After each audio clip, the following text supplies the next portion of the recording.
this is the kid that I interviewed, right? That I sent back Yes. home. Yes. What happened? About an hour or so ago, right? You was Like just this sitting at the one here. wall, and This one here. so how's it feel? I was talking to God the other day. I told him, I said, "Nigga, you gonna have to come through, or else I gotta stop believing in you." And you know what? He shut me up again. That's how I feel. How are you doing? I'm not doing good because he just came home. He only been here for 4 months and he died. I was like, well, if that guy ain't never seen my son out on, like, what was the odds of him being out there where you could see him, where we can watch that video? What? Yeah, So this he may would be be the like the police trying to cover up for their own cover up. type deal. Yeah, because this would be the fourth person. I was waiting, getting his room straight now. So when he wanted to come in the house, he could come in the house. He never got back. So I made sure when I found out, I gave all his stuff away. I did not want to see that in the house or whatever, like, waiting for him to come back and he ain't never gonna come back. What's up, YouTube? Make sure you tap into my Instagram at Marcus the Interviewer. I'm gonna be posting some exclusive content like this stuff right here that you didn't get to see on YouTube. So tap in with me on Instagram. Now back to the content. Hello? Yes, can you hear me? Yes, I can hear you now. So this is the kid that I interviewed, right? That I sent back Yes. home. Yes. What happened? He got ran over by a car. How? He was walking out. I told him when we live in the country, and I told him when he got here that he can't just be walking around in the middle of the night. So I guess we're in LA. I guess he was used to just being out all times of the night, just walking around, because he was out like 2 o'clock in the morning, and I'm on that back road. Somebody ran over him, killed him. Just what? Yeah, he just died the 26th of September. We just had his memorial service on Friday. Jesus Christ, man. The only thing that we could save was his retinas, his heart valves, and some of his skin. Everything else, it was. I mean, I'm thinking on these back roads they had to have been going really, really, really fast, and that he didn't. They said he wouldn't even made it anyway. And did they know who ran him over? They know who ran him over, but won't tell me. So I reached out to the NAACP. The president goes to the church that I attend, and they're investigating it now because why won't they tell me? I'm his mom. At first, they try to say that he had psychiatric problems and all of this stuff, but I came forth. He thought that he was didn't have no family, but I came forth and I was like, no, I'm his real mom. And I showed him his birth certificate and his social security card. So that trumped them that theory that they were trying to say he was just a nomad. He did not want to come in the house. When I tell you we tried to get him to come in the house, he liked to stay out the door. Like he would lay on the bare ground.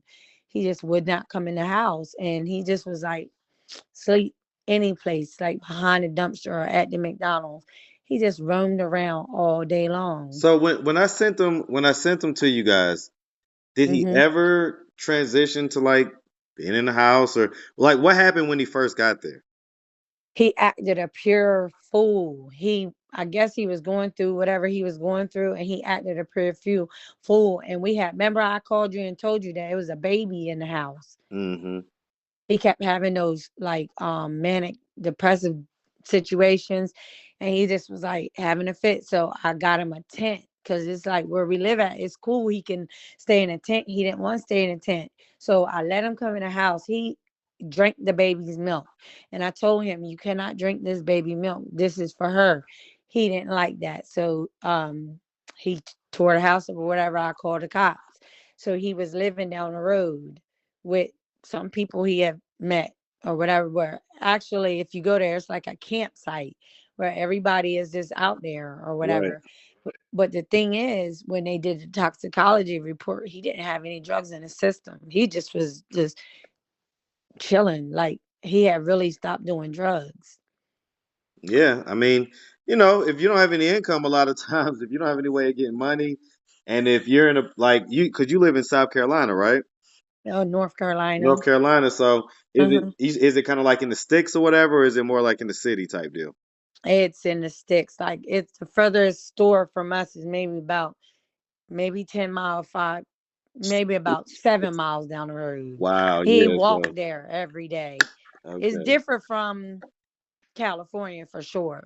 Yeah. Yeah. I mean, definitely, definitely. And so the point I was making is that he if he doesn't have any way of getting any money, then yeah, I mean, you kind of have to stop. But it sounds like he was having his mental stuff going on, and so you're saying that they know who ran him over, or Yep. that the authorities know.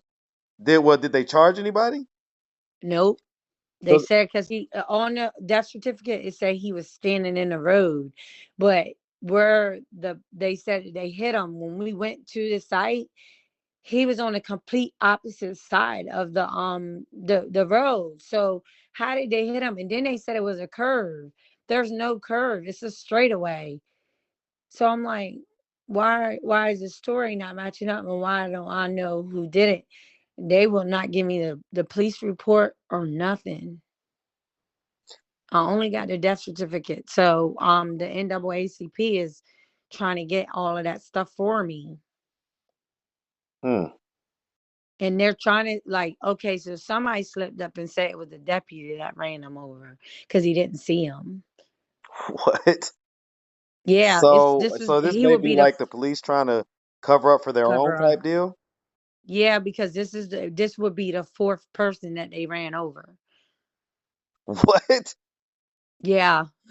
In our town, this the four he would have been the fourth because it was just 2 months ago this deputy ran over two other people, and the one guy he dragged him almost 2 miles without before he stopped. So they're saying that he just going around killing people, black men.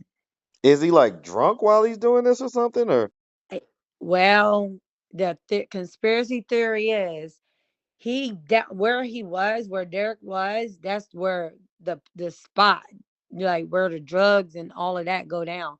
They say he was out there getting his stuff and he didn't know. Like they said it was an accident because he actually stopped and was trying to get him to hold. They said that the witness that seen what happened, they couldn't tell you whether the police did it or not, but they seen the police holding his hand, telling him to hold on, like you're gonna be all right. He died in an ambulance. Yeah, how are you I how are feel you really how sad. how are you doing? I'm not doing good because he just came home. He only been here for 4 months and he died.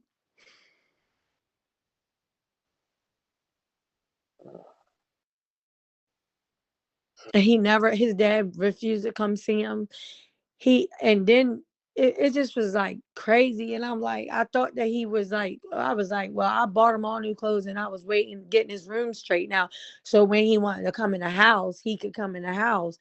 They never got back. So I made sure when I found out, I gave all his stuff away. I did not want to see that in the house or whatever, like, waiting for him to come back and he ain't never gonna come back. He just turned 27. Mm. I contacted his school. He went to CSU Fullerton, so they sent me all his transcript. He had a bachelor's degree in economics and then accounting. He like had 3 degrees, and then got accepted into ECU. So they sent me a letter, saying that they apologized. I was like, well, how do y'all know about that? They was like, it was posted everywhere. He was going back in January. Mm. I'm like, ugh, terrible. And I was like, that's like a waste of a good guy. He was crazy, but he was, you know, like anybody else. I'm thinking because I'm like, well, what was he doing outside? They said that the people that he was staying with said he was walking the girl home because she hadn't got in an altercation with her mom, so he was walking her back. So like, because he was being a good guy, he suffered. And I was like, I always told him about worrying about other people. Like she walked home by herself before, And they was like, no, don't think about it like that. I'm like, no, he's not coming back. But she's still down. They still down there arguing. I went down there and I asked, wanted to ask questions. They were arguing when I pulled up. Mm, mm. I was like, oh my God, this is You know, they say dumb. no good deed goes unpunished, man. No good deed goes unpunished. So, oh man. I tried to I inboxed no, I put it on his interview and I was like, he did not see it. And then I was like, I seen you on Instagram. I don't even know how you I think I probably friended you long time ago. I don't know. But I seen you when I got on Instagram, I seen the video of Josiah up there. And I said, I tell him up here or whatever, because he probably want to know that because like this lady kept in contact with him that she seen his YouTube video, and Mm-hmm. she actually lives in Pink Hill. And I told her, she was like, I was really, was hoping that he got himself together. I said, he didn't die from drugs. He got ran over by a car. He survived in LA all that time for 3 years. He survived, and you come to country Beulaville and you die 4 months later. That's crazy to me. Mm, mm. Yep. What did his dad think about all this? But your interview, his dad can see how he felt about the situation, and he needed to watch that interview over and over again. I'm just going to assume that there's some pain that you feel when you think about the fact that your dad maybe wasn't around as much as you wanted him to be. And so, I mean, do you think that when you get with your dad, do you think that you'll be able to have any of these I'm gonna tougher love my conversations? dad. I'm gonna love my dad because I never got a chance to. And that boy was crying for help. He wanted to see his dad. He didn't worry about nothing else in the whole interview but seeing his dad and talking to his dad. I was like, well, if that guy ain't never seen my son out on, like, what was the odds of him being out there where you could see him, where, we can watch that video?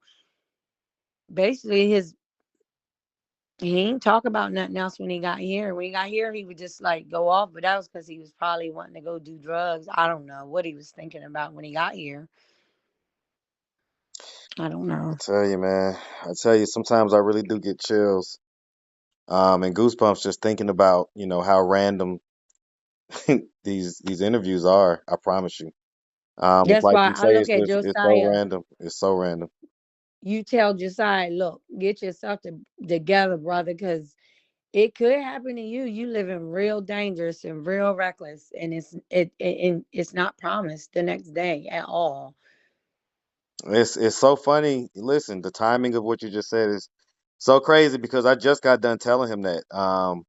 And he was just telling me about how he got ran over by a car and this and that and the third. And I just told him like, dude, I'm not gonna put you back on my. He's talking about coming down to Atlanta again. I'm like, I'm not gonna put you on my channel. You come back down to Atlanta because Where is he at he's now? back home in Ohio.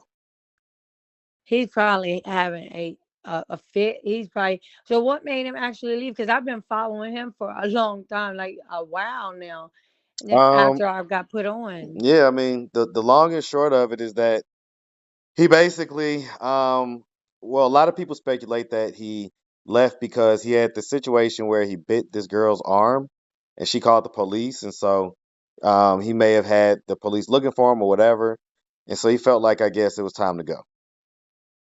why did he So bite the girl's arm? I didn't see the interview. because the long and short of it is that he has violent tendencies when it comes to dealing with women and some issues that he may need to work on. And I told him that. And so, yeah, I mean, they had got into it about something. I guess it sounds like I don't know. I don't know. They both told their version of the story, but Is it the old lady that want to no, have sex? no, Another this is a lady? different one. This Oh is a my different God. lady. Yeah, Josiah. If he's He if was he's with the gonna do white one thing, people he's gonna one keep week. him a lady with him, man. And so, but okay, okay. Well, listen.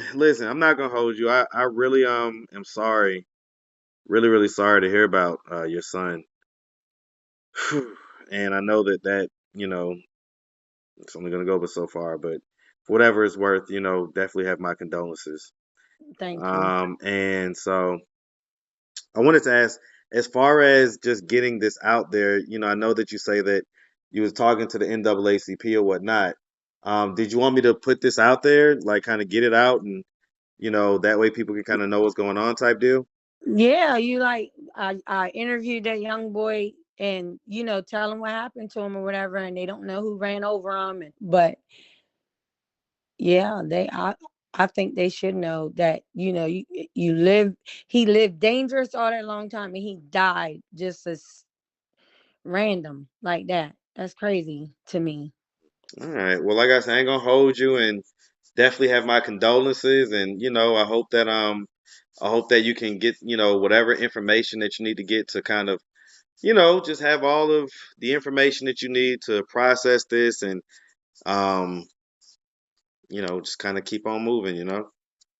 Yeah, that's all I can do. hmm So, because you still got your life to live. And I got my granddaughter and I have my daughter. There you go. There you go. Hmm. So, all right. Well, you can reach out to me anytime. Okay. Okay, thank you. Make sure you have a good one, sweetie. All right, you too. Bye. All right.